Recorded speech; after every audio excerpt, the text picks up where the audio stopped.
लक्ष्मण और कालकन्या, स्वप्न लोक का रहस्य। एक अनकही कथा रामायण के अंधेरे कोणों से। लंका का युद्ध अपने अंतिम चरण में था। राम की सेना विजयी हो रही थी, परंतु रावण के पुत्र मेघनाद की मायावी शक्तियों के सामने कोई भी सहज विजय संभव नहीं थी। उसने अपने ब्रह्मास्त्र, अग्निबाण और शक्तिबाणों से युद्ध भूमि को तांडवमय बना दिया। और फिर आया वह क्षण जब उसने लक्ष्मण पर चलाया एक ऐसा अस्त्र जिसे केवल वही जानता था, निद्रास्त्र।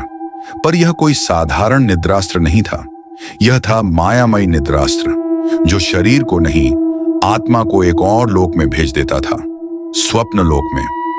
स्वप्न लोक का द्वार जब यह अस्त्र लक्ष्मण को लगा तो उनका शरीर रणभूमि में स्थिर हो गया। सभी ने समझा कि लक्ष्मण मूर्छित हैं, परंतु भीतर कुछ और ही घट रहा था। लक्ष्मण ने स्वयं को एक विचित्र धुंधले से लोक में खड़ा पाया। चारों ओर गहराई थी, न आकाश था न धरती, परंतु समय बह रहा था। वहां न कोई दिशा थी न कोई ठिकाना। और तभी सामने आई एक स्त्री, जिसकी उपस्थिति से यह निर्जन लोक भी कांप उठा। उसने कहा, स्वागत है रघुकुल शूरवीर, मैं हूं कालकन्या, वह जो समय के अंत और आरंभ के बीच स्थित रहती है, जो योद्धाओं को उनके भाग्य के अंतिम मोड़ पर मिलती है। मैं तुझसे मिलने बहुत समय से प्रतीक्षा कर रही थी।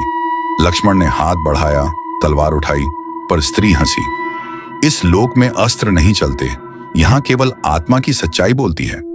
भविष्य का रहस्य। कालकन्या ने लक्ष्मण को एक सरोवर दिखाया।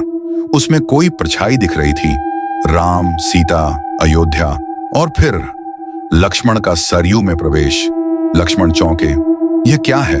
कालकन्या बोली, यह तेरे भविष्य का प्रतिबिंब है। एक दिन राम तुझे त्याग देंगे और तू मृत्यु का वरण करेगा, परंतु उस दिन तुझे मृत्यु को नहीं चुनना होगा, तुझे मुझे चुनना होगा। लक्ष्मण ने पूछा, पर तू कौन है? कालकन्या धीरे से बोली, मैं तुझसे पूर्व भी मिली हूं, जब तू शेषनाग था और राम विष्णु। मैं काल के उस चक्र की अंतिम कड़ी हूं, वह जिसे कोई नहीं जानता। मैं मृत्यु नहीं, परंतु मृत्यु से आगे का द्वार हूं। मैं तुझे दे सकती हूं एक और जीवन, गुप्त जीवन, एक ऐसा जीवन जो तेरी स्मृति से भी परे होगा। सौगंध और शाप। परंतु इससे पूर्व कि लक्ष्मण कुछ कह पाते, आकाश से एक वाणी आई, हे लक्ष्मण, तू अब लौटेगा, परंतु इस स्वप्न लोक का रहस्य तेरे भीतर बंद रहेगा। यदि तू इसे किसी से कहेगा तो तू सदा के लिए इसी लोक में फंस जाएगा, अमर होकर भी अशांत रहेगा। और अचानक सब धुंधलाने लगा। कालकन्या ने बस इतना कहा, जब वह दिन आए तो मेरा नाम लेना, कालकन्या, और मैं आ जाऊंगी। वापसी और विस्मृति। लक्ष्मण ने नेत्र खोले। उनके सामने हनुमान खड़े थे।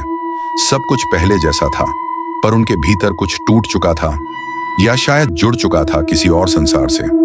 उन्होंने सब कुछ भुला दिया, या यूं कहें भूलने का अभिनय किया। राम से उन्होंने कभी कुछ नहीं कहा। वह अंतिम दिन, वर्षों बाद, जब राम के आदेश पर लक्ष्मण को त्याग करना पड़ा, वह मुस्कुराए। किसी ने सोचा नहीं कि इस मुस्कान के पीछे एक युगों पुराना रहस्य छिपा है। सरयू के किनारे पहुंचकर उन्होंने नेत्र मूंदे और धीरे से कहा, कालकन्या। और उसी क्षण जल में से एक धुंधली परछाई निकली, स्त्री के रूप में। वही नेत्र, वही अग्नि, वही रहस्य। उसने कहा, तेरा समय पूर्ण हुआ। अब तू केवल लक्ष्मण नहीं, अब तू एक और रहस्य बन जाएगा। चल। और दोनों जल में समा गए। अब भी लोग कहते हैं, सरयू किनारे अमावस्या की रात, जब नदी शांत होती है, एक स्त्री की परछाई जल पर तैरती है और कोई धीमी आवाज कानों में गूंजती है, छाया की छाया, लक्ष्मण। ऐसी अनसुनी रामायण की कहानी जिसे सुनकर रूह कांप जाए। पहली बार सुनी ना, तो फॉलो करो, क्योंकि अगली कहानी और भी चौंकाने वाली है। और हाँ, दोस्तों के साथ शेयर जरूर करना, क्योंकि रहस्य अभी खत्म नहीं हुआ है।